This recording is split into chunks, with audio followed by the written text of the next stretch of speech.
Dr. Twersky once told me, Dr. Twersky Olav Shalom once told me, he says, Rabbi, why? Let me tell you something. I have 60 years of experience. He told this to me in Boca. 60 years of experience has taught me that the addicts among us are the most spiritual among us. And they couldn't numb their pain with rugelach and jalapeno herring and Yerushalmi kugel, like some of us. So they went to alcohol, to drugs. They destroyed themselves. You know why? Because their void was deeper, because their spirituality was deeper. TheYeshiva.net. Good evening, everybody. Thank you so much. I think I graced this shul, Yutas Kislev, 10 years ago. I think some of you were there. So I'm really thrilled and honored. Thank you, Rabbi and Rebbetzin Cantorman, for bringing us together. Oh, wow, there's a whole crowd up there. Okay, welcome.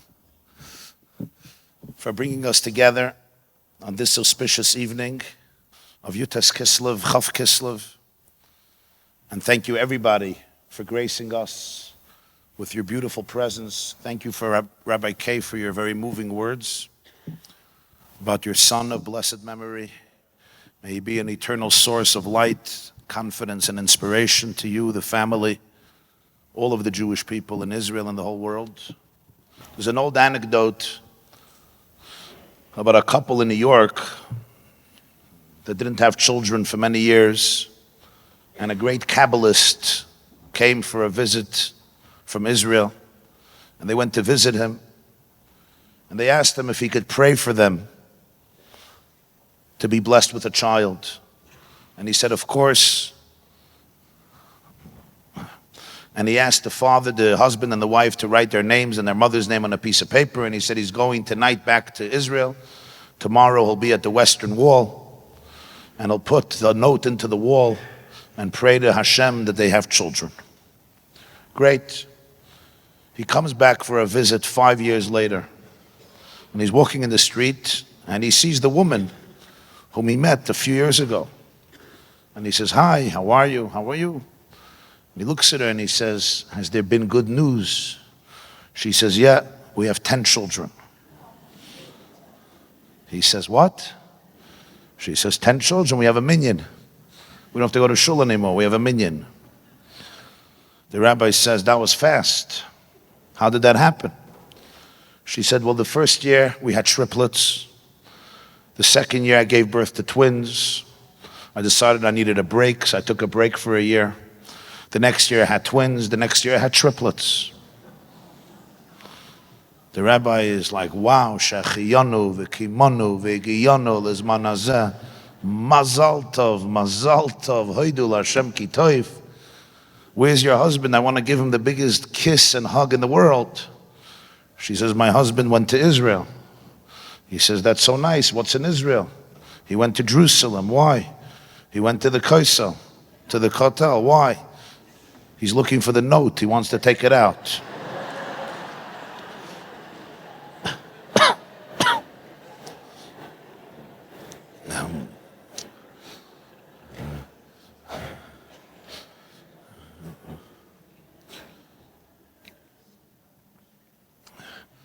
I think it was Mark Twain who said, when I was 9, my father was brilliant. When I was 19, he was a fool.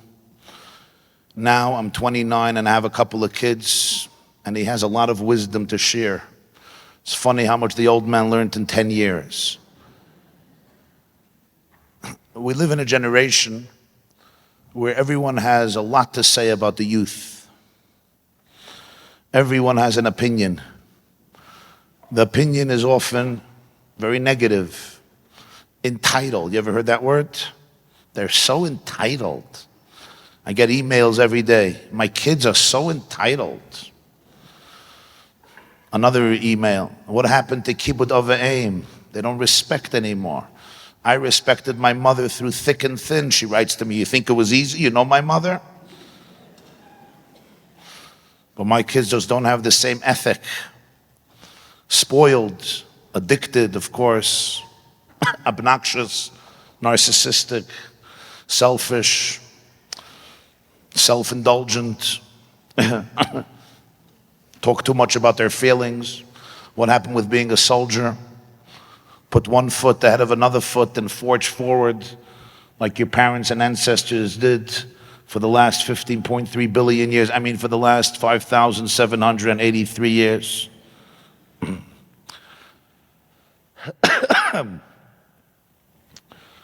People have a lot of opinions about a young generation. They're worried, they're concerned. It's a very powerful conversation. And I think that Yutas Kislev provides a very potent, relevant, insightful, not just reactive approach, but a visionary, proactive approach to understanding what they would call this sugya, this conversation, this aspect of Jewish life today, and more importantly, tomorrow.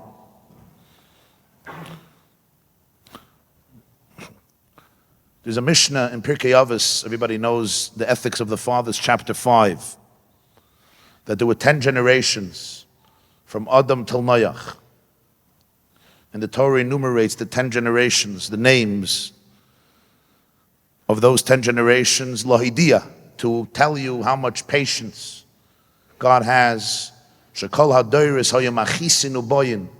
All the generations were digressing, deteriorating morally, becoming worse and worse and worse and worse, until finally Noach's generation came and everything platzed and the earth vomited its inhabitants and the flood came. Asara doiris min Noach ba'ad Avram.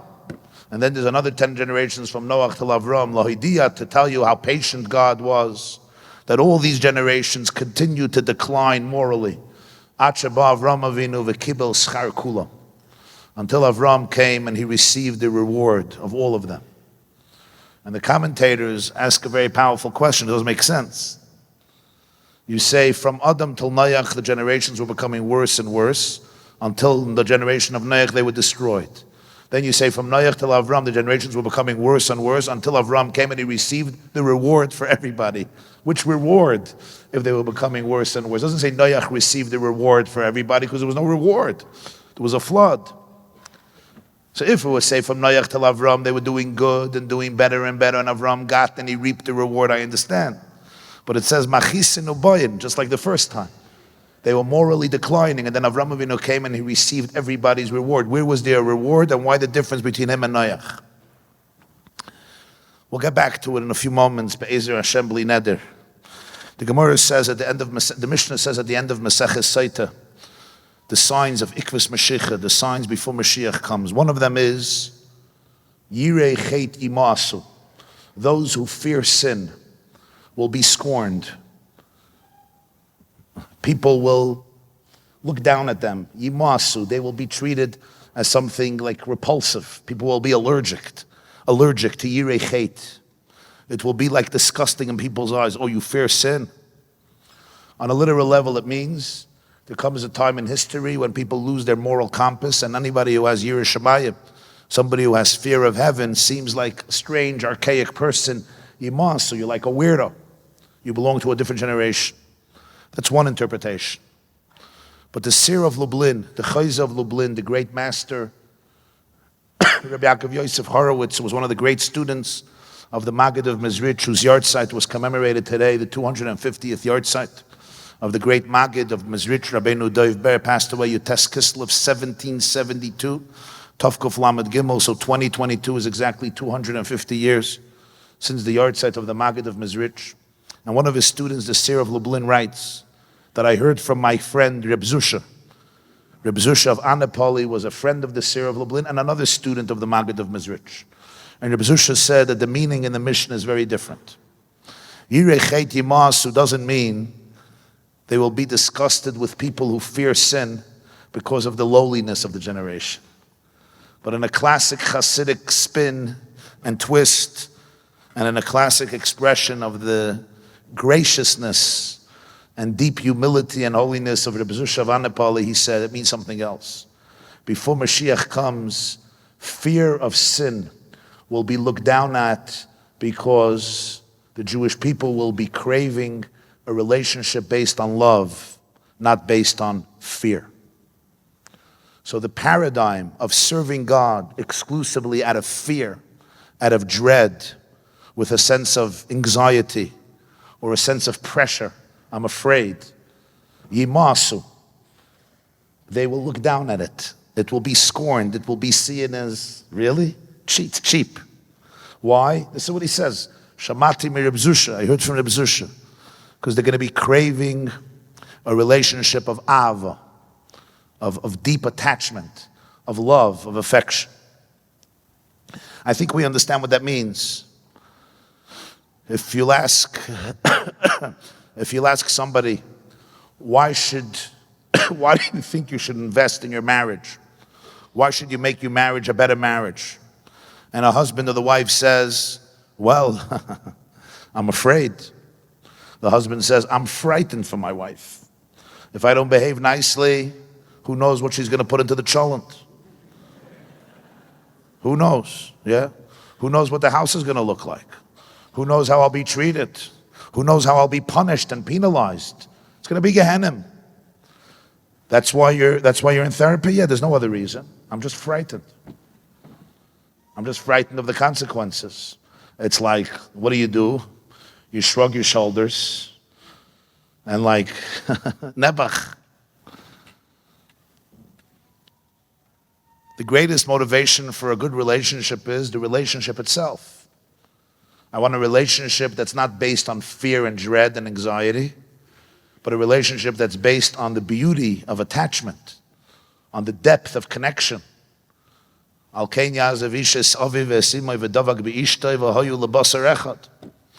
to be connected. The greatest reward for a good relationship is a good relationship. The greatest reward for a good marriage is the marriage itself, nothing else, that the food is going to be better. That's the greatest reward. So there comes a time in Judaism when the Jewish people say, I don't want a relationship with God simply because he's bigger and stronger than me. My tati is stronger than your tati, and he could punish me, and the fires in purgatory are going to be very powerful and intense. Or I'm simply afraid of consequences in this world and next world. I mean, if it stops you from doing something terrible, go ahead, But to define Judaism on that foundation, Yimas, or the B'zusha says, there comes a time when people say, I'm not enthusiastic about it. I need a deeper connection. I need an emotional connection. I need to be able to feel the love. I need to be able to feel that this helps me dance and celebrate life. It allows me to actualize my potential. It allows me to touch the heavens. It allows me to touch my essence. It allows me to suck the marrow out of life and live life to the fullest, physically, emotionally, psychologically, spiritually. I need to feel the love. I need to feel the ecstasy. I need to feel the internal, intimate connection based on positivity, based on attachment, not based on fear. Why right before Mashiach comes? And the answer is because the definition of Geula, the definition of redemption is yichud, oneness. Oneness between heaven and earth. Oneness between soul and body. Oneness between the animal consciousness and the divine consciousness. Oneness within humanity. Oneness within the Jewish people. Oneness of the cosmos and the universe. And oneness between creator and creation. And a relationship that's based on oneness is always motivated by the desire to be close, not by the fear of being distant, not by the fear of the penalties for being distant. It's created by the passion of how beautiful Ashreinu matov chalkeinu, umanoyim geiraleinu, umayofa yerushaseinu. We say every morning before davening, Anachnu amcha b'abnei risecha shenishbata loi. The children of Avram, who you gave an oath, Zera Yitzchak Yechidei Adas Yaakov Bincha B'cherecha shemeyahavoscha she'ahavta oisai u'misimchoscha she'samachta boi karasa shmo Yisrael v'shurim. It's a part of davening a lot of people skip, so don't worry if it doesn't ring a bell. I know you're doing it for 60 years, but it's fine. Don't worry, don't take it personal. That's when your ADD usually kicks in. You know that page? It's like, you're done. Call me by Ovaletzian. But the words are very rich because of the love that you loved him and the joy that you rejoiced in him. You celebrated his existence and you gave him that name Yisrael. Lefichach, therefore, I want to be in a relationship with you. And then we say, Ashreinu matayv chalkeinu, how fortunate we are. So there is a galus relationship and there's a geula relationship. An exile-like relationship is a relationship that still has a lot of toxicity. It has a lot of trauma. It has a lot of pressure. A lot of parts of me are not involved. That's what exile means. Exile means parts of my soul. As the Alter Rebbe always says, parts of my soul are locked away. Parts of my soul are not present in the relationship. So yes, fear becomes a very motivating factor. But in a relationship of geula, of achdus, of unity, all of me is present in the relationship. How can all of me be present in the relationship? Only when all of my emotions are fully present. Every nerve in my nervous system, every fiber in my being, every cord in my heart, and every neuron in my brain celebrates the relationship. Yirei chet yimasu. Wow. What does this mean? What happens? How do you prepare for such a relationship? First thing is, you have to get in touch with your emotions. You have to know what you're feeling. You have to know what you're experiencing. If I repress my feelings, if I don't know what I'm feeling, which some of us are very good at, not knowing what you're feeling, you may be married to such a person. In other words, it's not intentional, I'm just clueless, right? Much easier to eat kugel than to feel emotions. Much easier. It's also healthier. It's also cheaper. You have to go to therapy for kugel. If you feel your emotions, you may have to pay a therapist. If you eat kugel, you're good. So you kill 20 birds with one stone. You numb your emotions. Your taste buds are happy. Yeah? You add something to your fat reserve. Right? It's beautiful. So that's one way of dealing with it. But there's no way I can graduate, I can evolve from yirei chet, from a fear-based relationship to a love-based relationship, if I don't ask myself, what am I afraid of? What do I want? What do I need? What do I yearn for? That's what's happening in our generation. Not everybody is comfortable with it. I happen to be, you'll forgive me, don't stone me, I happen to be a big fan of our generation. Not because of some blind faith, because I know the youth, I deal with them every day. They're the most precious of the precious, the most authentic of authentic, most real of MS, pure, idealistic. They just don't want to bury hypocrisy anymore. It used to be, everyone used to have a wall-to-wall carpet, you remember? Why? The answer is everything had to go under the carpet. So when you have a carpet wall-to-wall, there's enough place to put everything under. Today the new style is tear out the carpet, bring it up, emerge. On Pesach, we hide the Afikaiman under the couch, and then by Tzafon, the children find the Afikaiman, and they want, it used to be a Parker pen or a calculator, today it's a private plane, private yacht, whatever it is. At least a tablet. If you give them potato chips for the Afikaiman like we got, they'll call child services on you.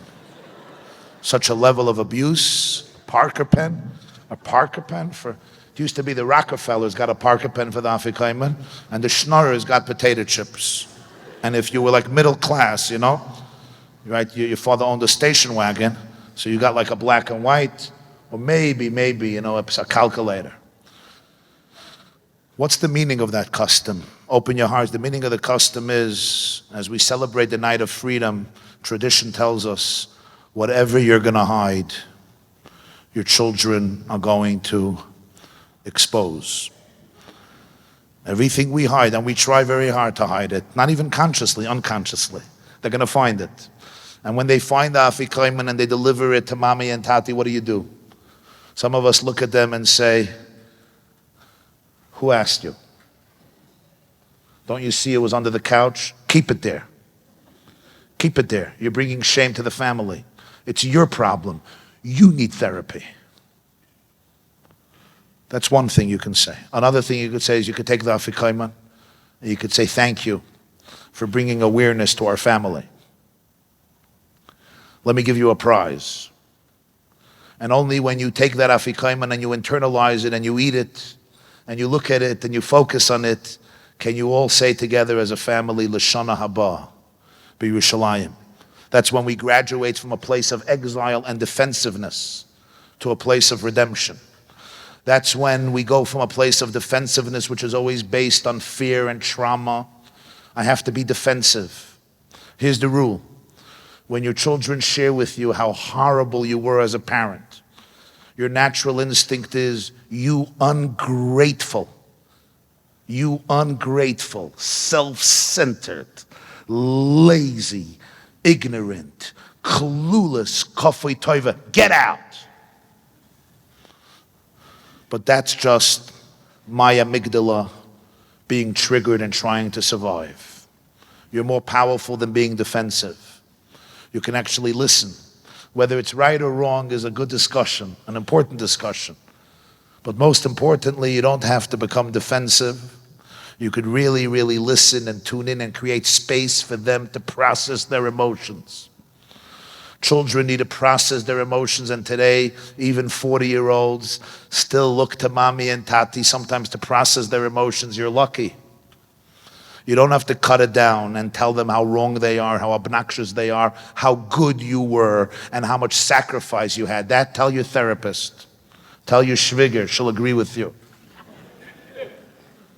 Can I really listen? It's hard for people to really, really listen. We become defensive. But when I become defensive, my child says to himself or herself, they're doing it again, there's nobody to talk to. Parents don't like hearing this. They have to be more grateful. Maybe. But the only way we can help people reach higher places is from within. When we let them process what they're feeling and experiencing it, and then grow from a place of inner awareness by cutting you down, by trying to force you to amputate your heart and just do what I did. Really what she's saying to you is, mommy, you have a lot of trauma. So now you just want to continue it for the next generation? This is your MO, Tati. I get it. But let's try to create a paradigm shift. What if we don't have to be defensive? What if we could really listen? Maybe I'll learn. Maybe I'll grow. Can you create space for it? One of the most powerful teachings I heard myself from the Lubavitcher Rebbe, I was 14 years old. I can't tell you I understood it then, but I heard it. And I heard it very well. Until today, it comes back to me and I could still see it in my mind's eye. I could still see the Rebbe sitting. It was Shabbos Parshas Vayeshev, Tovshin Mem Vav, 1985, the end of 85. I was a year after my bar mitzvah. And the Rebbe then quoted the Rashi in the beginning of Vayeshev. Bikesh Yaakov Leishev B'Shalva, Kofatz Alav Rugzoi Shal Yosef. Yaakov was already an old man. All he wanted was, he wanted to retire in Israel. Yeah? Sounds familiar? You buy a beautiful apartment. Leisha B'Shalva. I already dealt. I dealt with Esav. I dealt with Lavan. I dealt with Esav again. I dealt with Shechem, Chamor, Dina. Tzaddis, Mitzuddis, Mitzuddis, Mitzuddis. It's time to settle down. Leisha B'Shalva. Is that such a bad thing? He was over 100. I want a little serenity. What happened? Kofatz alav rugzoi shel Yosef. The agony of Yosef being sold into slavery and disappearing for 22 years leaped upon Jacob. And Rashi continues from the Medrash, God says, Tzadikim, roitzim leisha b'shalva b'olam hazeh. Tzaddikim, they want serenity in this world. It's not enough what they have there in Olam Haba. And I still remember the Lubavitcher Rebbe asking the question, what is so bad? It almost sounds like that Yaakov was punished because he wanted tranquility. Is that really such a horrible thing? Is that such a terrible thing to say, I want a little calmness in my life? Kafatz love, it's almost like a cruel, sadistic response. You want to relax? Willst du gehen schlafen? Willst du gehen schlafen? Not on my watch. Let me show you. I still have in my bag of tricks something that's gonna rattle you and stir your kishkis. You thought Esav was bad. You thought Lavan was a gangster. Let me show you what's gonna happen. And indeed, what happens now to Yaakov is unfathomable. Thinking that Yosef is dead, and really he wasn't dead. Come on. And what's wrong if you give him serenity? And what's wrong for asking serenity? And then the Rebbe said, but look in Rashi, he uses the word tzaddikim. Tzaddikim ask for serenity, and God says, it's not enough, but why are you calling them tzaddikim? If it's such a bad thing to ask for serenity, why are they called tzaddikim? So he says, that's the key. These are tzaddikim who ask for it. It's not a bad thing at all. Then he said something, I'm going to say it in my own words, the way I understood it. And I have to say, I still remember the emotions with which the Rebbe communicated this idea. He became very emotional. He was close to, it was close. I felt like almost the Rebbe was crying. I was almost crying. But I'm not sure I understood it. I'm not sure I understood it. The Gemara says sometimes it takes 40 years to understand what your Rebbe said. Sometimes, ad arbayim shnin le'kayin shadayta de Rabbi. Sometimes it takes 4 decades or 3 decades to understand something. You heard it, but you're not ready to understand it. And the Rebbe said, Bikesh Yaakov Leishav B'Shalva. Yaakov wanted serenity. Kafatz alav rugzei shel Yosef. The story of Yosef leaped at him. It wasn't a punishment because he asked for serenity. It wasn't even God defying his request. You want relaxation? No way. You got the wrong world, you got the wrong God. It was a response to his request. Kafatz alav rugzei shel Yosef was the response. You want serenity? This is what happened. Because let's think about it. What did the family look like at that time? Externally, the family looked perfect. It's a beautiful family, right?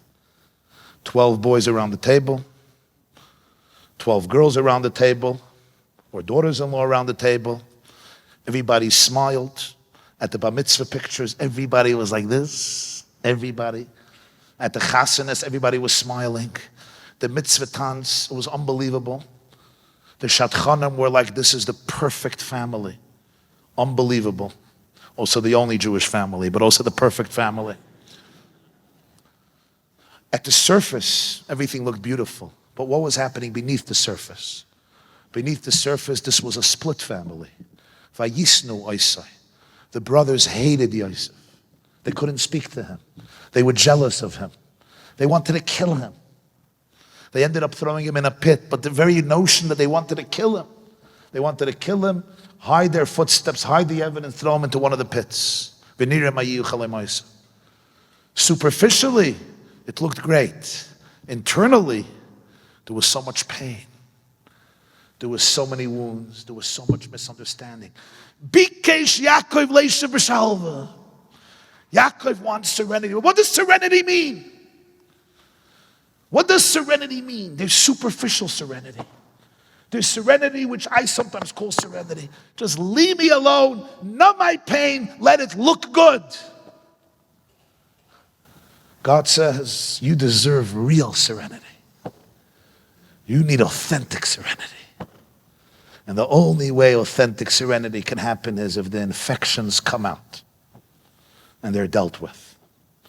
Kafatz alav rugzei shel Yosef was not a defiance of Yaakov's request. It was allowing this family to go through the healing that it needed for 22 years. Those 22 years, everybody had to transform themselves. Yehuda, who said, what money will there be in this kid staying in the pit? Let's sell him. The same Yehuda 22 years later says, Ki avdecha ora v'sanar. I have guarantor. I became the guarantor. Yeshiv na avdecha. I will be a slave and let Binyamin go free. Ki eich elel ovi v'hanar einenu iti. How can I go up to my father without this young lad? V'nafshoy kshura b'nafshoy. That's when Yosef doesn't contain himself. Lo yochel Yosef le'isapek, and he says, Ani Yosef ha'oid avichai. And when Yaakov came down to Egypt and he lived his last 17 years in Egypt, 17 begematria toiv, the Balaturim says, the Zohar says, those were the 17 best years of his life. That was serenity. This was a healed family. This was a family that processed its pain, processed its emotions. Now, the foundation for a Jewish people can happen when brothers can trust each other, when sisters can trust each other. Now the nation would be able to survive for the next 3,500 years.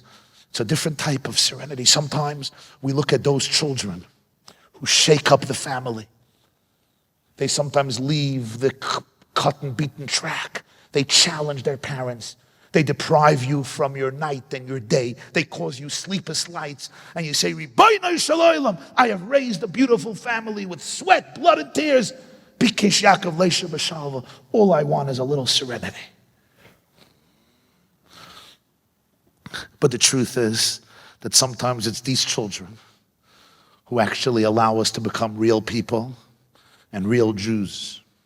They allow us to transcend our egos, to face our traumas, to look at our triggers, to see our insecurities, and to finally decide whether we serve God or we serve the Haredi social system. Whether we are social conformists, thank you.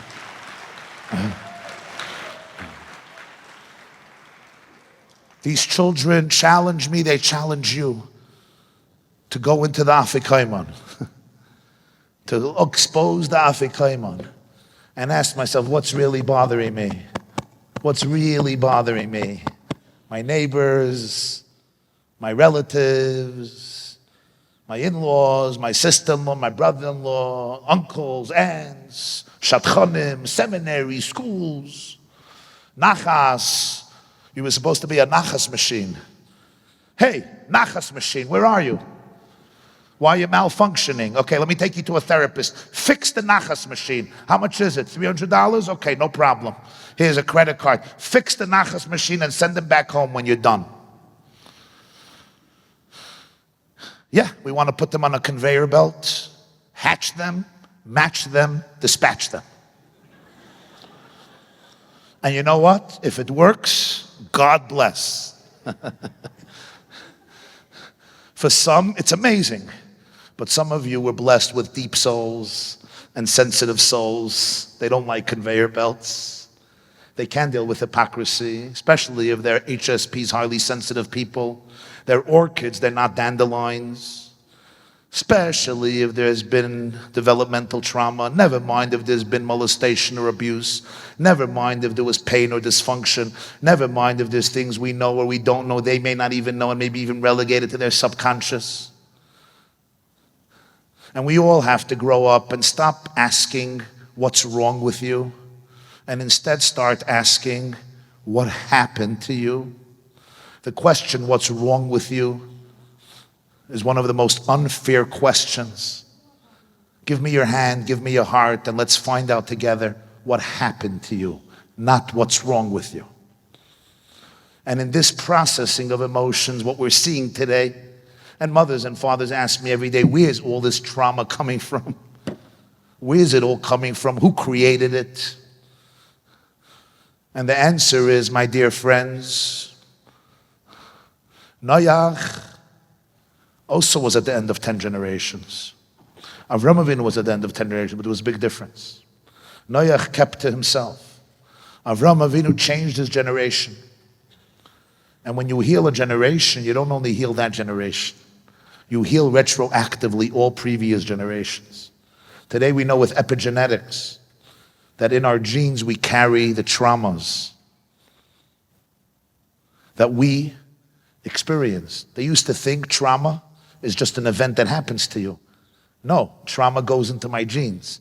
So I may have in my genes the trauma of my father, my grandfather, my great-grandfather, maybe 2,000 years ago. Your child may be carrying in his or her genes, or your student or your disciple or your friend may be carrying in their genes, your experiences, your parents' experiences, your great-grandparents' experiences, who knows how back. And it's coming out. And you know what happens? A generation is given the opportunity to heal retroactively all the previous generations. Because when you're talking about Geula, two things have to happen. Number one, we have to become fully present in the relationship with all of our emotions, but something else happens. We become the tikkun retroactively for all of Jewish history. That was Avraham Avinu's uniqueness. V'kibel schar kulam. He fixed everybody. When my trauma emerges in its full pain, and instead of running away, I can make space for it and I can be an empathetic witness, it's not only me I heal. I heal retroactively all the souls that are not here anymore. But they carry it and they hold on to it. That's who our children are healing. That's who our youth are healing. We need awe. We need reverence. We need respect. And we need a lot of empathy for ourselves and for others. And here's the word, here's the rule. You could never have empathy for others if you don't have empathy for yourself. There's no way I could create space for your pain if I don't create space for my pain. Because if I don't create space for my pain and you share with me your pain, all I'm doing is I'm naturally triggered to do with your pain what I do with my pain, which is numbing or suppressing or repressing. So when my children or my students are triggering me badly, what's the avoid? The avoid is be curious. Look at what's happening inside of you. Watch what's happening in your heart. Watch what's happening in your soul. Watch what's happening in your nervous system. Create space for it, and then you'll be able to create space for that person. This is deep work. This is what the Baal Shem Tov said, before you rebuke somebody else, there's one more person you have to challenge. It's yourself. If I'm ever rebuking you from a place of anger and impulsive toxicity, I'm not talking to you. I'm trying to deal with my own inner chaos. If I'm not regulated, if I'm not self-regulated, if I am in survival mode, coping mode, I'm an alligator. I'm in my reptilian brain, so I'm a reptile. How do you expect a reptile to educate a child? Explain that to me. You sometimes watch a parent or a teacher talking to a child, and basically I'm watching it, the child is 7 and the teacher is 2. He went into his reptilian brain, so he's in survival mode. The child is 7, and that's why the child sounds much more intelligent. I don't blame him. He's 2, he's 7. If I'm not self-regulated, if I can't go from my reptilian brain to my mammalian brain to my prefrontal cortex, how in the world am I supposed to communicate to this student or to this child from a place of expansive consciousness, from a place of caring and empathy? I'm just trying to cope. I'm literally choking. And that's why in the Tanya, the biggest focus is you have to know which soul is talking when. The Baal HaTanya, the Alter Rebbe says, you have a nefesh hachiyunis, a nefesh habahamis, a nefesh hasichlis, and a nefesh elikis. We used to believe the Alter Rebbe, when he wrote this in 1790, 1780, that he probably knew what he was talking about. But in 1980, we got the CAT scans. And suddenly when you look at the CAT scans, you see the Tanya in the pictures. The brain has literally layers. It evolves. There's your amygdala, the stem of your brain, the reptilian brain. It's nefesh hachiyunis. It's just trying to live. It relegates your breathing, it relegates your temperature, it makes sure you're surviving. All the systems that you desperately need biologically to live, just like a crocodile or a lizard. And then there is nefesh habahamis. They call it the mammalian brain. That's the elephant inside of me. or the chimpanzee, depends on the day. Sometimes the mouse, sometimes the rat. It's for the men's section.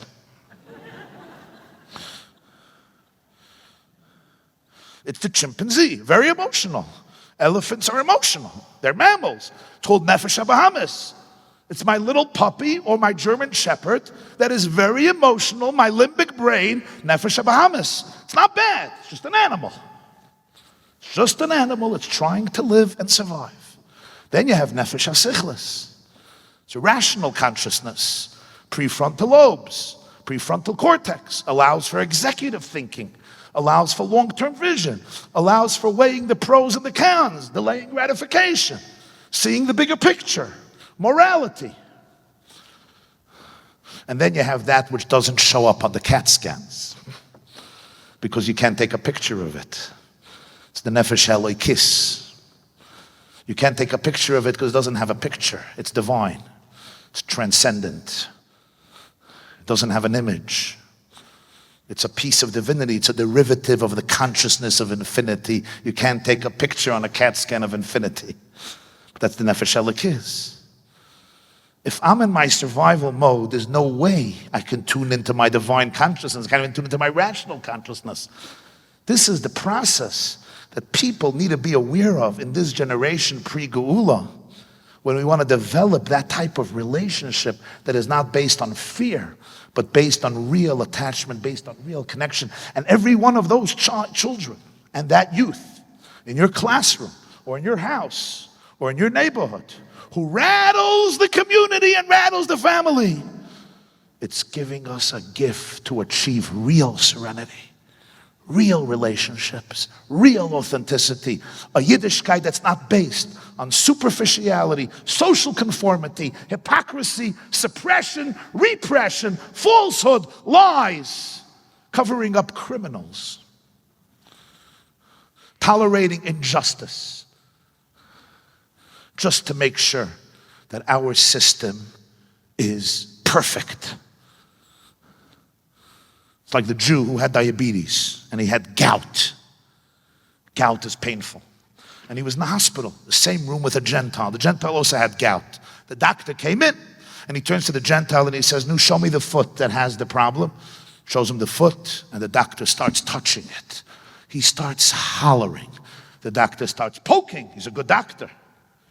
He's poking and he's screaming. You never heard somebody scream like this. For half an hour, schreit. The doctor goes to the Jew. He says, "No, show me the foot." Jew shows him his right leg. He starts poking and hacking and drilling and poking and needles and mices. And the Jew is quiet. The Gentile looks at him after the doctor leaves. He says, "I have never seen a man with so much self-control. How did you do it?" He says, "You think I'm stupid? I showed him the healthy leg. Think I'm a shaita? Where do you have your chachma? You show him the leg with the gout? You don't do that."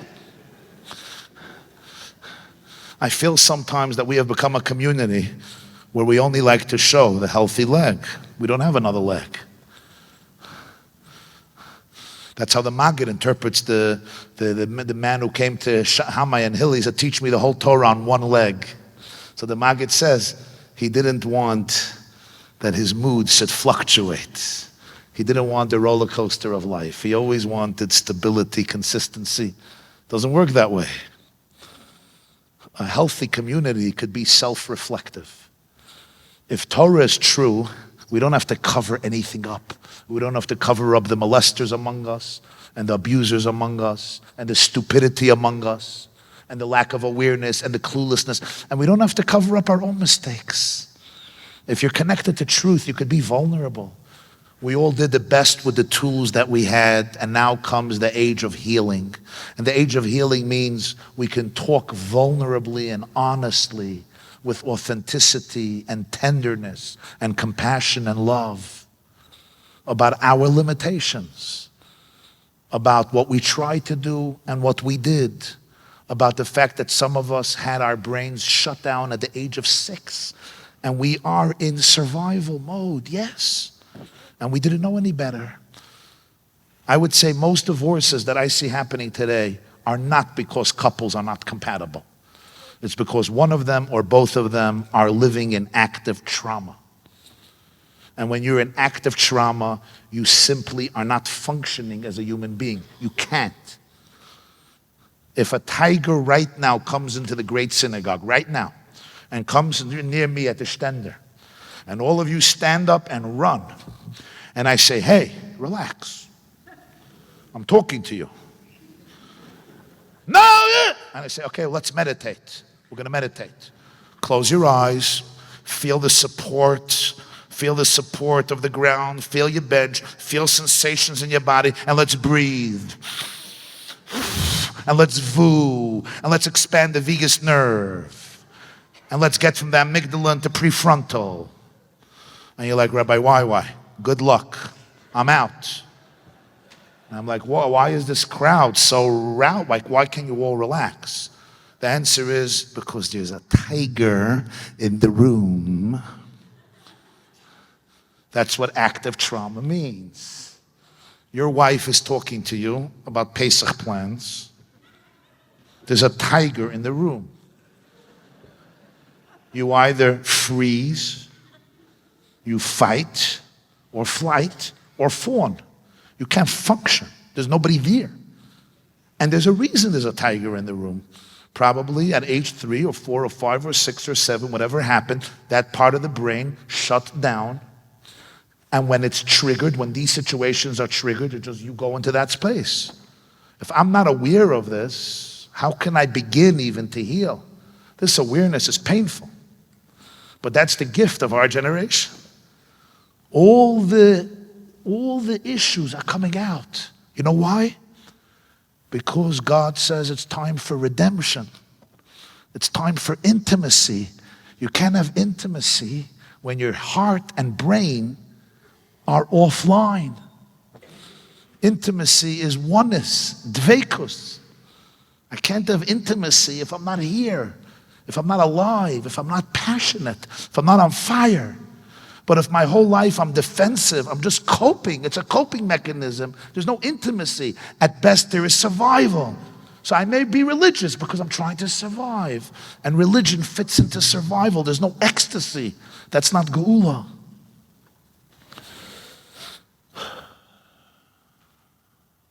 That's what we're seeing. And it's a gift. It's an opportunity.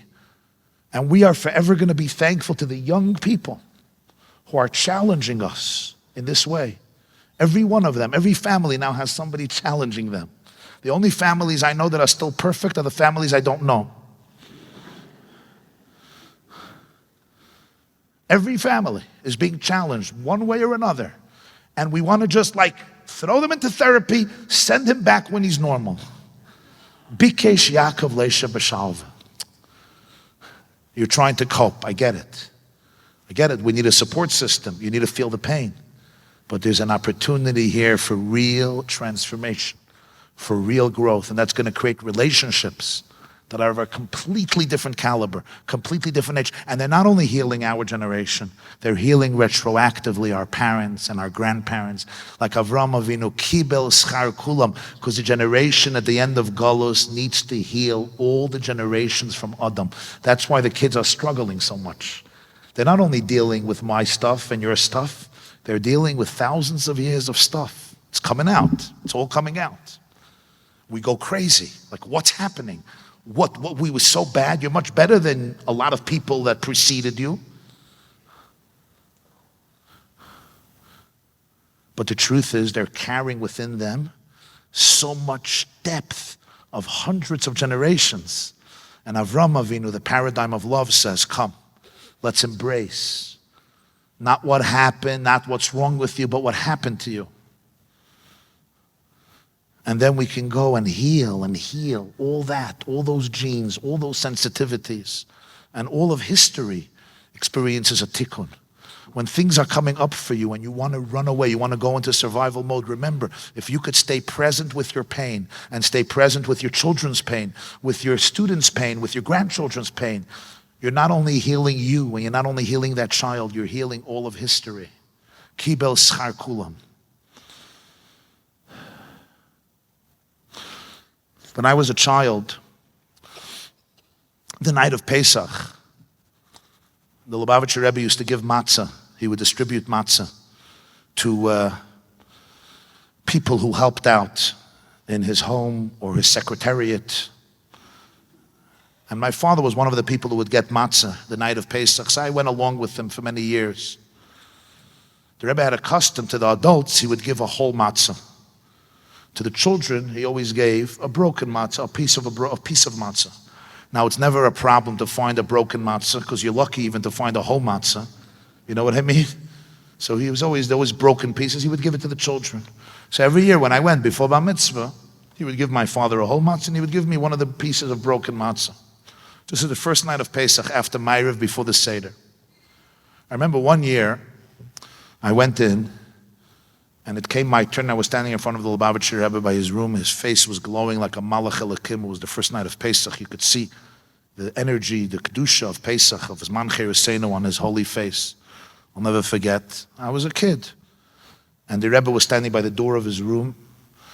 He had his kapota, his gartel, his hat, and he had a whole pile of matzah covered in brown paper, and he opened the paper. And guess what? It was all whole matzah. Usually on top you have a lot of broken pieces.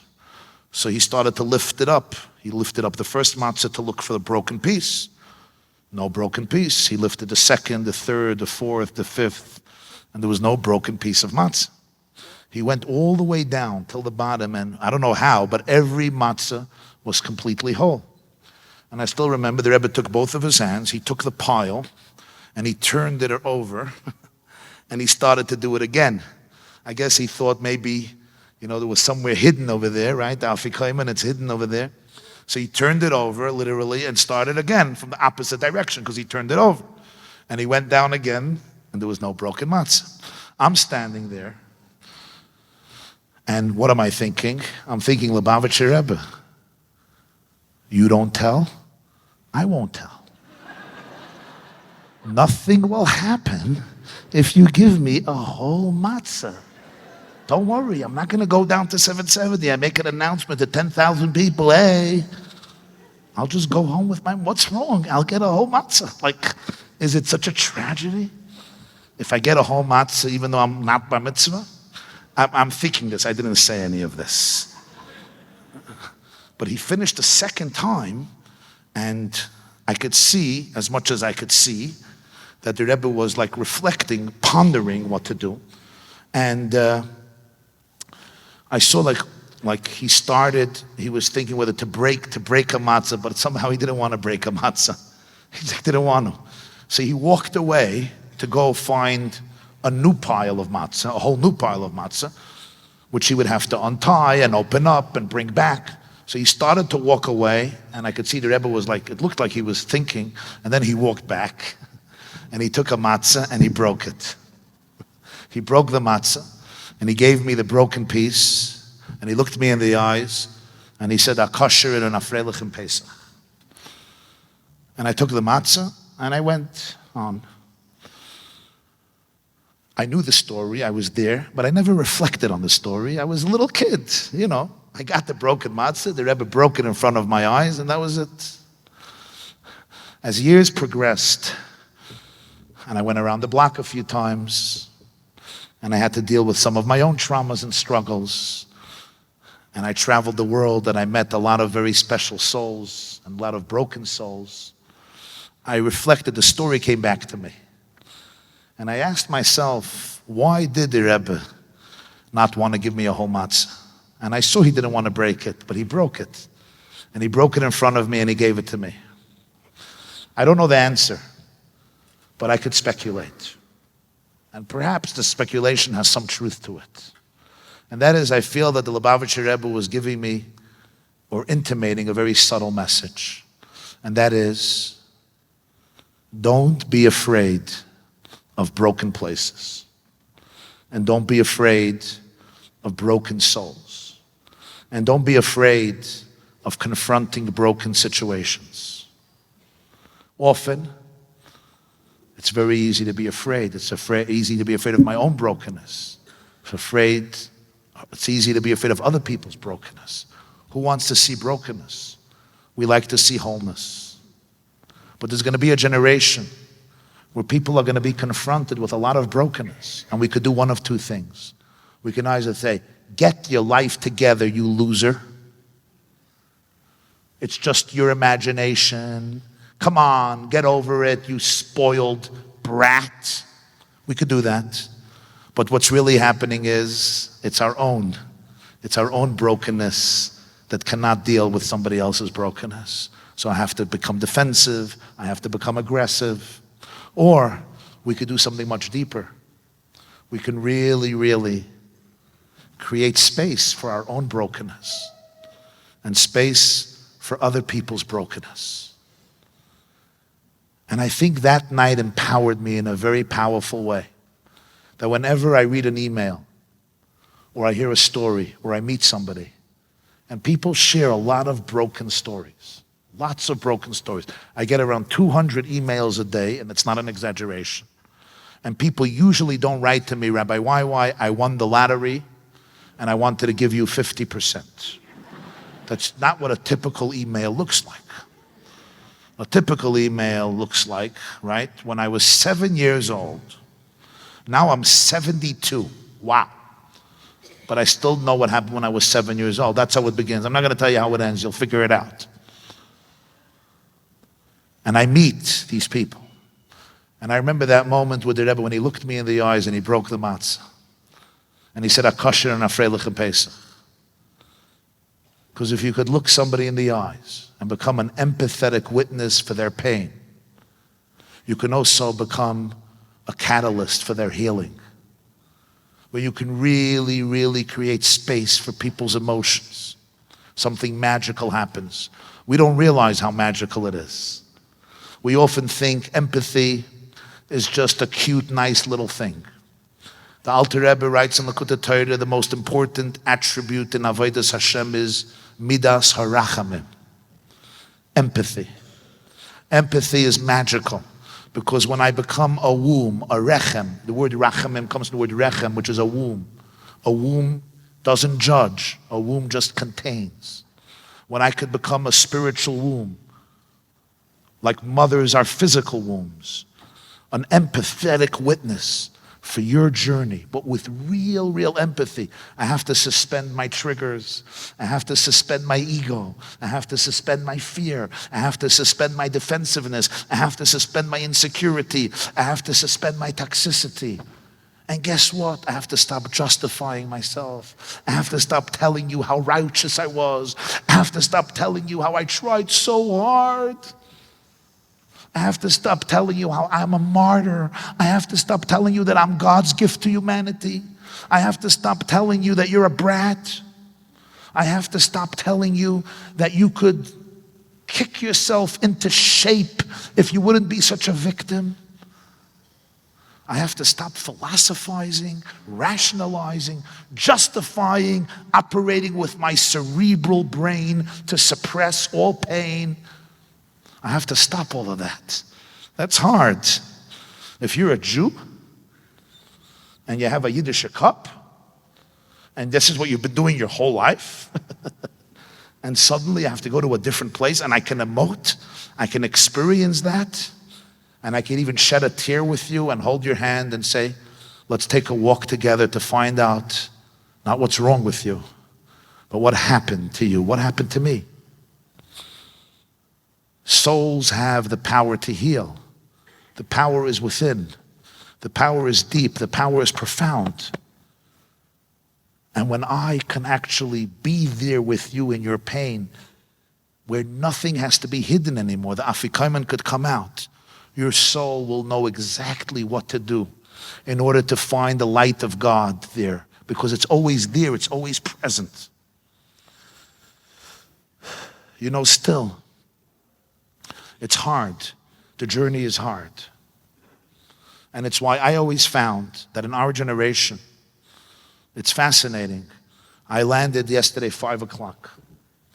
My first speech was shortly after from Bikesh Yaakov Leisha B'Shalva, but that didn't happen. So I went to Binyanei Ha'oma. Like 60,000 Jews came to celebrate Yutas Kislev. And I was there till like 5 in the morning. There were 2,000 people, 3,000 people there till 4 in the morning. I finally ran out, got to the hotel at 4:30. And I was thinking to myself, I don't know if in the last the Alter Rebbe came out of prison 224 years ago, in 1798. When he came out of prison, it was in Petersburg. It was an island in Petersburg, like Alcatraz. They put the greatest criminals there because the prison is surrounded by a river on all sides, so you can't run away. I was there. You could see it. I was there when I was in Petersburg a few years ago, because this was a place for capital crimes, treason, and the Alter Rebbe was accused of treason. He wanted to overthrow officially Powell the First. When he came out of prison on Yutas Kislev, if I was a fly on the wall and I was watching it, what would I think? I would think, okay, I feel good for this rabbi, but how important is this day? I mean, Tsarist Russia was in its full might, and here was a fine Hasidic rabbi who can go home. Okay, very nice. 2 centuries pass, and where is Tsarist Russia? It's in Wikipedia. And where's communist Russia? In Wikipedia. And where's present Russia? Avtsadas. Thanks to Putin. But this year, Yutas Kislev, I think more classes, Fabrengens, events happened in the whole world, and in Israel probably more than in the last 224 years. In Russia itself, last night and tonight, there are more than 400 in Russia. Russia and Ukraine, those who stayed in Ukraine. More than 400 gatherings, Fabrengens, classes, shiurim, events in honor of Yutas Kislev, and that's talking about Russia itself. The question is, what happened? Why is that happening? The answer is because the Jewish people, as the Gemara says in Pesachim, page 66, the Jewish people, they may not be prophets, but they're children of prophets. In other words, the Jewish immune system is very powerful. Jews feel things. The Jewish collective consciousness has divine inspiration. And the Jewish people feel, and they know, that the teachings of the Baal Shem Tov, the teachings of the Baal HaTanya of the Alter Rebbe and their students are the oxygen for our generations. And I use the term oxygen because what does oxygen do? Oxygen is not luxury. Oxygen is literally, it allows you to live. It allows you to thrive. It allows you to function. Because in a generation like ours, when people are processing so much, and there is so much anxiety, and there is so much stress, and there is disappointment, and there is uncertainty. On one level, there is prosperity, and there are miracles, and there are incredible blessings. And on another level, there's a lot of stress and exhaustion and anxiety and mental illness and trauma emerging. It's like a paradox. I have found in my life, and I believe it's true in the lives of so many who have tasted and internalized the light of the Baal Shem Tov and the Alter Rebbe, the light of Chassidus, that the oxygen, the inspiration it gives in this time is incredibly powerful. Why? Because number one, it always taught and always understood and always communicated the truth. And that is that there's never a situation where your internal core can be damaged. One of the key teachings of the Baal Shem Tov and the Alter Rebbe is, despite anything that happened in your life, even if I have been in coping mode for 50 years straight, the core of my soul is a chelik elekami mal mamish. It's divine, and therefore it's infinite, and therefore it's indestructible, and therefore its power is absolute and non-negotiable, and therefore all the confidence and all the charm and all the creativity and all the curiosity and all the love and all the joy and all the optimism that the soul essentially has could never be obliterated and eliminated, even if I had no access to it for so many years because my core was in exile in Gullus. That conviction, that awareness, that knowledge about yourself and about your loved ones is incredibly powerful. But its teachings, the Chassidus of the Baal Shem Tov and the Alter Rebbe, go one step further and say it's not just your core is powerful. It's even deeper than that. They take you one step further and they say, Even all your negative emotions are searching for healing and correction and tikkun. There's an amazing teaching of the Maggid of Mezrich, again, whose yahrzeit is today. And the Maggid says, listen, open your hearts. Yosef is in the house of Potiphar. The wife of Potiphar is trying to seduce him. One day he comes home and there's nobody home, and this is her opportunity, and she says, lay with me. And the Talmud quotes the opinion that Yosef surrendered. He couldn't hold back anymore. And what happened the last moment? He saw an image of Yaakov, his father, in the window, and when he saw that image, he ran out, he fled. Vayonas vayetze hachutza. And the Maggid of Mezrich says, what did he see? He didn't know what Yaakov looked like. What does it mean? He saw the image of Yaakov, his father, in the window, and that was it. Listen to what the Maggid says. He says as follows: Potiphar's wife was beautiful. She was charming, she was creative, she was appealing, she was exciting. The Gemara says that she changed her uniform 3 times a day. She changed her outfit. Breakfast, lunch, and dinner, in order to impress Yosef. I imagine the credit card bill of Potiphar. 3 times a day, a new outfit, every day of the week. It's like in the Pesach hotels. It's a lot of anxiety, you know? I tell my wife, my packing is simple. Black, black, black, black, black, white. You don't like it, don't look at me.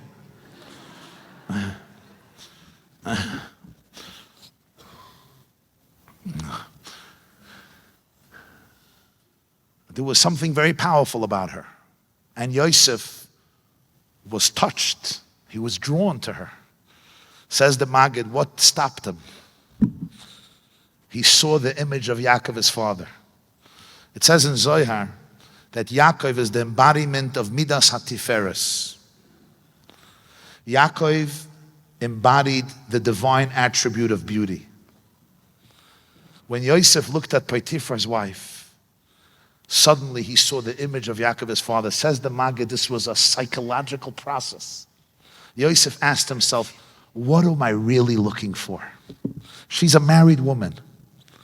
What am I really looking for? You could just tell yourself your emotions are bad. You're a horrible person. You have a crush, and you're not supposed to have a crush. You're evil. You're going to burn. That's the Gullus way of doing it. The Geula way of doing it is you're looking for something. You're searching for something. Potiphar's wife represents something that you need. What is it? And Yosef had an answer. Tiferes. There's a beauty, there's a harmony that I'm searching for. There's a wholeness that I need. And then Yosef says, but one second. The source of Tiferes is Yaakov Avinu. So why should I go and use a much lower base level of Tiferes, which is not even mine, which is going to create and wreak havoc and destruction, when I can go back to the source and get real beauty, which will actually fill my soul, because it's not an addiction. It's something that I can actually make mine. He ran away, not because he ran away from Potiphar's wife, because he actually understood what he wanted with Potiphar's wife. And he went to the source. He identified the source, Midas HaTiferes. In simple English, it may mean, sometimes if I don't have a father, I search for relationships to fill the void. Dr. Twersky once told me, Dr. Twersky Olav Shalom once told me, he says, Rabbi, why? Let me tell you something. I have 60 years of experience. He told this to me in Boca. 60 years of experience has taught me that the addicts among us are the most spiritual among us. And they couldn't numb their pain with rugelach and jalapeno herring and Yerushalmi kugel, like some of us. So they went to alcohol, to drugs. They destroyed themselves. You know why? Because their void was deeper, because their spirituality was deeper. I eat babka and I'm done, I'm good. I feel bored, babka. More bored, another babka. More bored, okay, some shwama. That's why I look so good. The addicts among us, Dr. Twersky said, doesn't work for them. The Kiddush Club doesn't work. The Rogelach doesn't work. Even the cheesecake doesn't work. Imagine. Hard for me to imagine. But yeah, the spiritual souls among us. They actually need God. They need God. And if they don't have God, they go to other extremes. And every day they need more and more and more and more. But really what they need is they need a father. They need a mother. Yosef realized that. He said, I don't need Potiphar's wife. I need my father. And I can have my father because he had a father. He had a father. He didn't have to go to her. So what the Maggid is teaching us is, instead of telling yourself how bad you are, can you really identify how good you are? But perhaps my wounds are searching to fill their void, and therefore they have evolved to become toxic, negative. This is a much deeper way. That's why the Tanya says you could transform your animal soul. You don't have to kill your animal soul. Transform it. How do you transform your animal soul? Because when my animal soul gets angry at my spouse or my children, when I get jealous, when I get vengeful, when I get hateful, when I get resentful, when I get mishuga, when I get anxious, instead of condemning myself and telling me, why, you're evil, can I accept a broken matzah and say, wow, what are you looking for? What is this anger protecting you from? What is this anger protecting you from? I have to say, I was very impressed with Dick Schwartz's No Bad Parts, IFS, because I started to read his model of healing. And he has this word. He says, your core is in exile, and then you have a bunch of protectors and firefighters.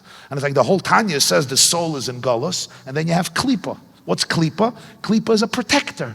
So we look at a protector and we say, you're bad. Alter Rebbe says, you're not bad. It's an animal trying to survive. When you get angry at your spouse, it's telling you something. There's something happening. There's pain.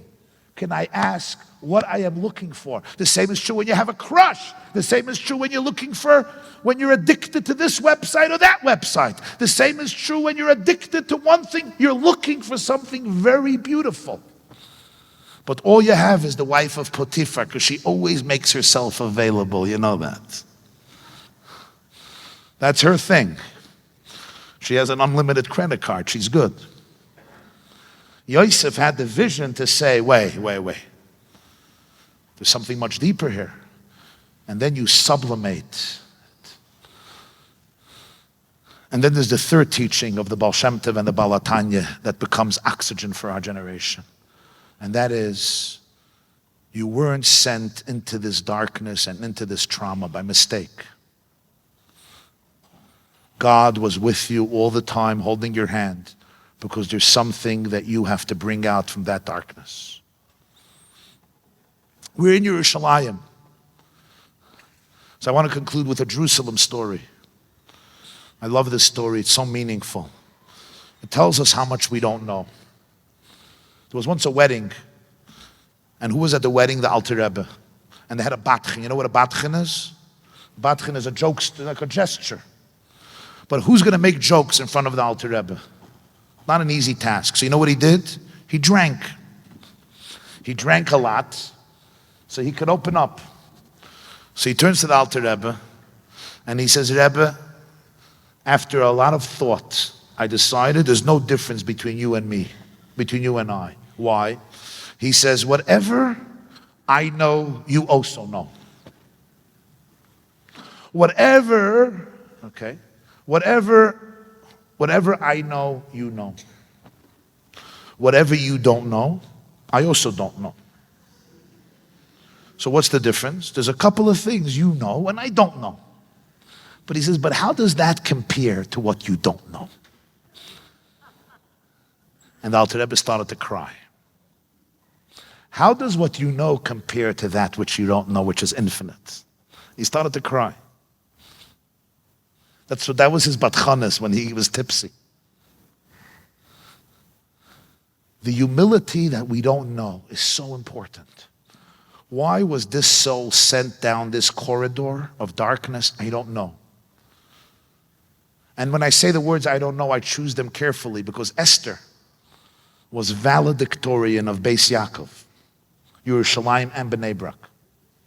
She was also valedictorian of Beis Chana, B'nai Tzion, Beis Ruchel, Beis Rivka, Bruria, Shulamit, and Nevetu, and Chemdas, and all the other seminaries and schools. The Shadchanim were coming after her like there's no tomorrow. Esther was creme, dala creme, dala creme. The best family in Iran. It was Jewish. It was very Jewish then. And then who took her at the end? A drunkard, alcoholic, Persian Meshuggah monarch by the name of Achashverosh. And Mordechai at some point says, Esther ke, mi yodeya, im le'ez kazoi sigat lamalchus. Who knows if this is not the reason you went down that place, you're going to save the Jewish people. And he says, mi yodeya. It's not something that I can understand or figure out with my cerebral brain. There's some things beyond das. And that's why, how do we celebrate Purim? Ada lo yada. The journeys of life, you will not process through a cerebral mathematical process. The journeys of life you embrace with humility, with faith, with openness, and with appreciation of the infinity of life's journeys and mysteries. So there's a Jew, he's 94 years old or 95 years old today, he lives in Petach Tikva, and his name is Rabbi Yaakov Frank. And he shared the story, I heard him tell the story. Rabbi Yaakov Frank was born in August 1929. His grandfather, Reb Tzvi Pesach Frank, was the chief rabbi of Jerusalem after Rav Kook passed away in 1935. Reb Tzvi Pesach Frank became the great, great Rav of Yerushalayim for many decades. He was a great Talmid Chacham, he was a brilliant scholar, but his heart equaled and matched his mind. He was a loving, humble, beautiful person. Rav Tzvi Pesach Frank, known as the Har Tzvi, very special man. He lived not far from here. Rav Tzvi Pesach Frank had a grandson who was born in Chodesh Av, after Tisha B'Av, Tofresh Peites, 1929. His bris was the next Shabbos. Rav Tzvi Pesach Frank had to be that Shabbos in Chevron for a Sheva Brachas of his family. But because his son had a baby, his daughter-in-law had a baby, and he would be the sandik at the bris, so he stayed back in Jerusalem. That Shabbos was the Chevron massacre, 17th of Av, 18th of Av, 69 Jews were axed to death by the Arab terrorists. Reb Tzvi Pesach Frank and his wife were both saved because they stayed behind in Yerushalayim for the bris of this boy who would be named Yaakov Frank, who lives in Petach Tikva today, Larichas Yomam V'Shonim Tovos. 94 years old, 1929, 94. 24 of the Jews murdered were students of Yeshivas Chevron, Slabodka. Reb Nosson Tzvi Finkel came in the 1920s from Lithuania and built a yeshiva in Chevron, Knesset Yisrael Chevron, Slabodka Yeshiva. 24 of the Jews murdered were yeshiva students, young boys, who were killed. One of them, a few of them were American. One of them was an American boy, and in America in the 20s there were no yeshivas. Torah Vadas would open a little later, Yeshiva University would open then, but there was no infrastructure of yeshivas. And he was a brilliant young man and he wanted to learn. So he asked his parents if he can go to Israel, Palestine. And they agreed, and he went to learn in Chevron. He was from Philadelphia, and he did amazingly well. In 1929, things got very, very chaotic here. There were riots, and the parents were worried for their son. So they sent a telegram to the Rosh Yeshiva, excuse me, and they asked if their son could come back. They want him back.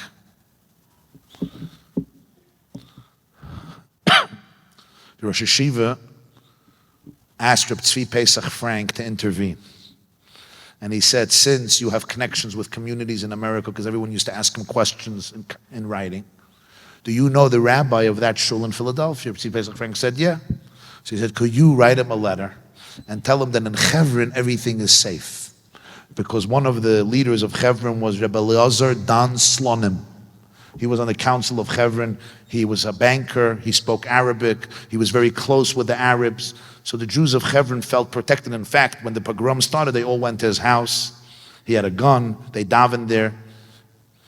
And then somebody took away his gun and he was murdered. His wife was murdered and all the Jews in his house were murdered during Shachris. But Chevron is safe. Because the Rosh Yeshiva said, Rabbi Shemardachai, Rosh Yeshiva said, to lose this boy, going back to America, we're going to lose him. And he's a budding diamond. He's a budding leader. He's charismatic and creative and wise. And we need these types of leaders. Talmidei Chachamim. So Reb Tzvi Pesach Frank acquiesced and he sent a message to the rabbi in Philadelphia.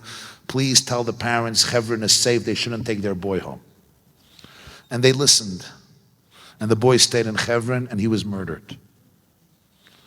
And Reb Tzvi Pesach Frank could not forgive himself. He felt that literally he mixed in and he was indirectly guilty. The parents were worried. They wanted to bring this boy home. He convinced them not to bring him home and the boy was murdered, which means he felt he had blood on his hands. It was indirectly, obviously, and it was non-deliberate, but he felt ultimately, why did he mix in when he did not know the situation? And why did he give such advice?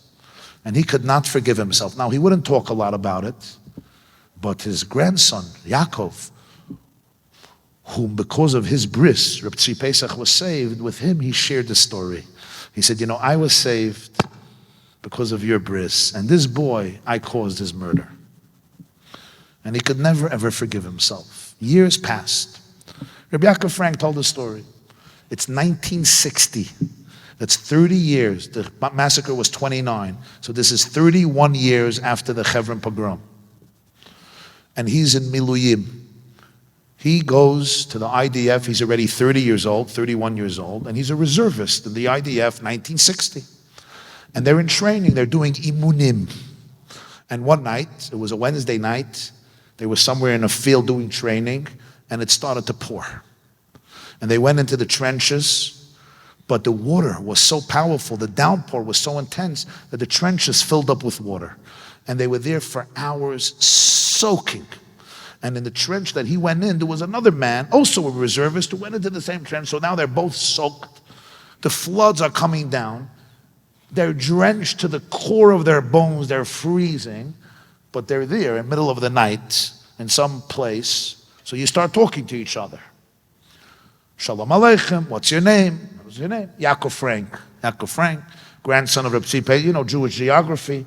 The great Kabbalist Jackie Mason. He's the guy who repeated my jokes. So Jackie Mason once said, if two Jews meet and within 3 minutes they don't establish a family connection, one of them is not Jewish. So he says, Yaakov Frank, yeah, you're the grandson of Tzvi Pesach Frank? He says, yeah. So he says to him, wow, how is your grandfather doing? He's great. And they're talking, what do you do? He says, I'm a historian of the Yishuv HaYehudi Be'eretz Yisrael Lifnei Kum HaMedina. I'm a historian of the Yishuv in Israel before the state was established in 48. So he starts talking about the Chevron pogrom and how he saved his grandfather because he was a sandik at his bris. And then he tells him, but my grandfather is still brokenhearted because of that Slabotke Chevron boy who was murdered. So this historian looks at him, they're in the trenches. And he says, do you know the end of the story? He says, what end of the story? The boy was dead. The boy was killed. What's the end of the story? He says, there's another part to the story. He says, I never knew.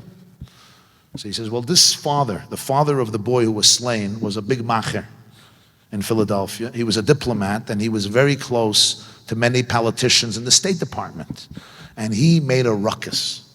He went to the State Department and he says, it's the British who are guilty. Because how did they stop the Chevron pogrom? The British came and they shot. And the rioters left because the rioters didn't have live ammunition. They used knives, they used hatchets, they used axes. And when the British started to shoot, they all ran away. Why couldn't the British shoot early Shabbos morning? Why couldn't they shoot Friday night? They let it happen. They were accomplices to the murder of these Jews. And he made such a commotion in the State Department, they put pressure on the British, and they replaced the commander of the British presence, the British mandate, the one in charge, and they sent a military man by the name of Arthur Wakaf. He was sent by the British to replace the leader of the British authority mandate here in Palestine, Arthur Wakaf. And the man says to Yaakov Frank, Arthur Wakaf started to travel the land. Thank you. And when he started to travel the land, he fell in love with Israel. He fell in love with them. And he liked the Jewish people. And he came here in 1931, and his tenure continued to 1937. And during his tenure, he opened up the gates, and he allowed anyone who wanted to immigrate to Israel. And because of that, close to 400,000 Jews could come here. In fact, because of him, he says, when Hitler rose to power in Germany in 1933, many German Jews and Austrian Jews could come here, and many other Jews from Eastern Europe made Aliyah because he opened the doors. And not only that, he quadrupled the ability of Jews to own territory, to own assets, to own ground and earth in Israel, almost 5 times the amount, and he almost quadrupled the number of Jews living in Israel. When he came here, there were around 150,000 Jews, and then when he was done in 1937, he was gone officially because of an illness. Some say he was fired, whatever it is. The number was much, much higher. And he looks at Yaakov Frank, he says, I just want you to realize one thing.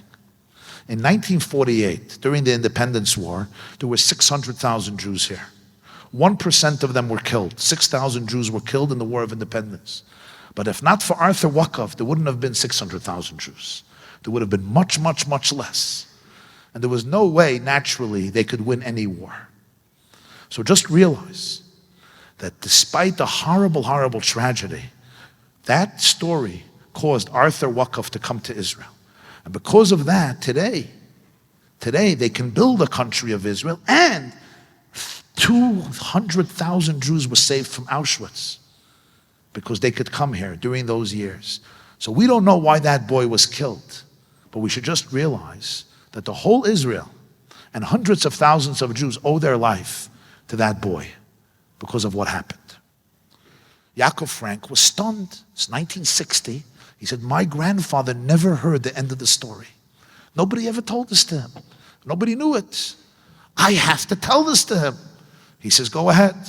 At that point, it was 3 a.m, and the commander said, listen, this training is not going anywhere because this rain is not stopping.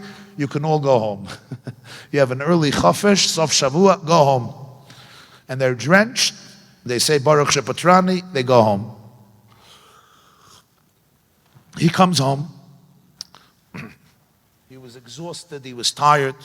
He tells his wife, Yaakov tells his wife, they had a baby. He tells his wife, Ani noseya miyad l'Saba. I'm going right away to Saba, to Reb Tzvi Pesach Frank. She says, you go visit him every Shabbos. Every Shabbos after davening, he walked an hour and a half to go visit his grandfather. He says, no, I have to go now. I said, what do you have to go? I have to tell him something. She says, go. He comes Thursday to his grandfather. Tzvi Pesach Frank greets him and says, I thought you were in Sahal. What happened? So he tells him the story. They were soaked, and the commander said they can go home, and I wanted to come here. He says, why do you have to come here? You're coming Shabbos anyway. He said, I have to tell you something. He says, what do you want to tell me? Before you tell me, first a cup of tea. He puts up the kettle. He gives himself and his grandson a cup of tea. He says, Yaakov, tisaper. And he tells his grandfather the whole story of what he just heard in the trenches about the consequences of the death of that boy and how it changed history in Israel. Tzvi Pesach listens, and he says, wow, I never knew this. Literally, you just took a stone that was on my chest for 31 years, and you removed it. And he said, I'll never forgive myself for what I did, but I realized that there's things I just don't know. And stories have continuations in ways that people don't know. And he thanks him, and he walks him to the door, and he says, I want to tell you something. You didn't have to bother and leave your wife and child when you're anyway coming for Shabbos. You didn't have to. But I will never be able to thank you enough for the fact that you rushed right over here and you told the rest of the story. And he escorted him out, he gave him a kiss, and he said shalom, and he left. Shabbos morning, this was his custom every Shabbos morning, Yaakov Frank finished davening, and then he walked an hour and a half to go to visit his Saba and say Shabbat Shalom. On the way, he passed his brother-in-law's house. His brother-in-law comes out and says, you don't have to go. He says, why not? He says, Saba passed away. Shabbos, 8 o'clock in the morning. It was Shabbos told us, Chaf Aleph Kislev. Chaf Aleph Kislev, Tovshin Chaf Aleph. December 1960. Reb Tzvi Pesach Frank passed away suddenly at the age of 87. This week is his yahrzeit. And he just passed away 2 hours ago. There's nowhere to go. Yaakov Frank was stunned. The next day was the funeral. Mitzvah Shabbos was the funeral. 1977. There's a mahapecha, there's a revolution in the Israeli government. For the first time, it goes from the left to the right, and Menachem Begin becomes the prime minister of Israel. Some of you may even remember it. Till then, Israel belonged to the left. Menachem Begin, who was always in the opposition, became the prime minister of Israel. Who did he hire? And one of his people was Yaakov Frank, and he was in charge of helping build the territories in Yehuda and Shomron. Menachem Begin sent him to the United States of America to do some work on this behalf of the Jews living in those areas and building up the Shtachim. And in the process, he told him to go visit the Lubavitcher Rebbe. So in 1977, Yaakov Frank came to visit the Lubavitcher Rebbe in Brooklyn. He went in, he introduced himself. The Rebbe asked him, of course, the Jewish question, are you related to Reb Tzvi Pesach Frank? And he said, I'm his grandfather. And he said, the Rebbe looked at him and said, Tisaperli al Saba. Tell me stories about your grandfather. So he told the Lubavitcher Rebbe about his grandfather. And the Rebbe says, Od Sipur, tell me another story. Told him another story. Od Sipur. Kept on asking him for more stories. And finally he said, and tell me one more story. So he decided to tell this story. And he told this story. The Rebbe listened. And when he finished, the Rebbe looked at him and he said, I want to tell you something. I always tell my students, and I always tell anybody who listens to me, that when you have an opportunity to do something good, don't delay it. Because mimanavshach, any way you look at it, it doesn't make sense to delay it. If it's something that's not worth doing, then you shouldn't do it even in 6 months. And if it's something that's worthwhile doing, then do it today. Don't do it tomorrow. Don't do it in 2 hours. Do it now and do it today. And he says, look, if you would have waited for Shabbos to tell your grandfather this story, you would have never forgiven yourself. You would have never forgiven yourself. And your grandfather would go to the next world with this heaviness. Because you had the conviction, mitzvah balayotcha altach mitzena, zrizes, vayashkem avram baboiker, to go now and go right now. So look what happened. Your grandfather died that Shabbos morning, a day later, with a sense of peace. And you had that sense of peace. How grateful you are to yourself for doing that. He said, look at this lesson. When there's something good to do it now. As Rabbi Yaakov shared this story, I thought to myself, here you see the words of Mordechai, mi yodeya ad lo yada. Who understands people's journeys? Who understands where souls have to end up? When you look at yourself or you look at different souls, especially the souls of your loved ones, and you see that they're on journeys, sometimes very complicated ones, and very difficult ones, and very painful ones, it's very easy to go into a place of guilt and shame and self-loathing and negativity and toxicity and blame this one and blame that one. But we really have to have the humility and the awareness that we don't know and understand journeys, we don't know mysteries. What we do know is every soul has its mission, its shlichus. Mi yodeya. And if I can embrace that and realize that the places I ended up in and the places I went to and even the mistakes I made and things that happened to me were not random. They weren't just tragic, tragic stories that created so many complications. But rather, like Yosef, they were opportunities for unbelievable growth, even if it came with pain, because there's something that happened as a result. There's something you took out from that experience. There's something you have because of that the world needs. There is a light that God wanted you to retrieve from the darkness, and it's why he took you down that path. And the world needs that light today. This, then, is what the Baal Shem Tov and the Baal HaTanya taught.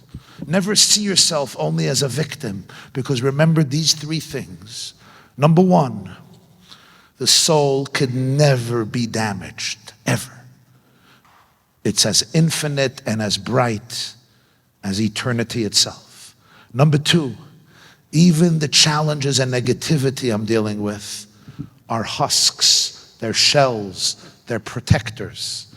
Like Yosef, be curious, and you will see that your crushes, your addictions, your anger, your garbage, your complicated stuff, not only should you not be ashamed of them, but with tenderness and compassion, ask them what they need. Ask them what they're looking for, so you can heal your animal consciousness, so you could heal your reptilian brain, so you could bring God into all the parts of yourself, so you could bring oneness into all the parts of yourself, so you could bring in consciousness into all the parts of yourself. And number three, remember that even in those moments of darkness, you were never alone. God was with you, holding your hand. And like Yosef, remember that in life sometimes you feel like you were buried. And you have good proof for it. People have been throwing lots of sand and earth over you. And Yosef was the first one who knew what it felt like, because he was thrown into a pit not once, but twice. Once by his brothers, and the other time by Potiphar's wife. What was his secret? His secret is he realized he was not buried. He was planted.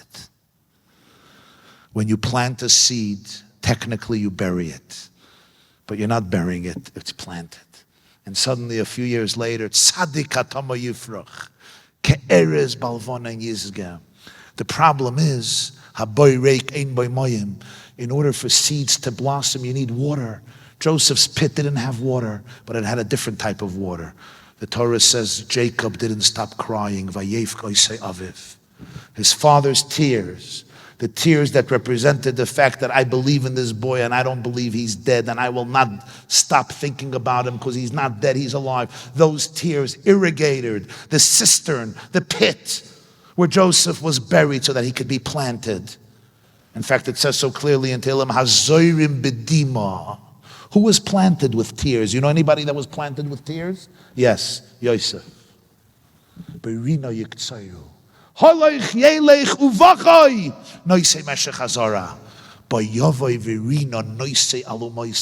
man who was carrying the sheaves, who dreamed about the sheaves bowing down to him, ultimately became the man who gave those sheaves to the whole world and sustained them in the famine and sustained his own family. Where did these sheaves grow from? They grew from the tears of a father who would not stop believing in his child, of a father who would not become disconnected from his child, of a father who always knew the power of his child and believed in his child so that the child could believe in himself. Those tears, with Joseph's confidence that God was with him, allowed him to transform burial into plantation. And the pit became a wellspring of growth, of awareness that transformed civilization. The word Yosef means growth. And hence, it's why the teachings of the Baal Shem Tov and the Alter Rebbe, which highlight these ideas again and again and again, can oxygenate a generation and allow people to switch on the light in yourself that not only represses darkness, but sublimates and transforms darkness as a preparation for the complete oneness a oneness that means we can show up to life and relationships and Yiddishkeit with our full hearts and our full souls and our full passion as the oneness is revealed in the world. Bayoy Mahuiyah, Hashem Echad, Ushmoy Echad. Thank you.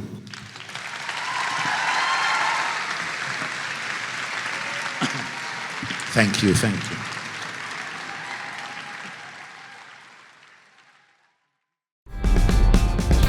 This class is brought to you by theyeshiva.net. Please help us continue the classes. Make even a small contribution at www.theyeshiva.net/donate.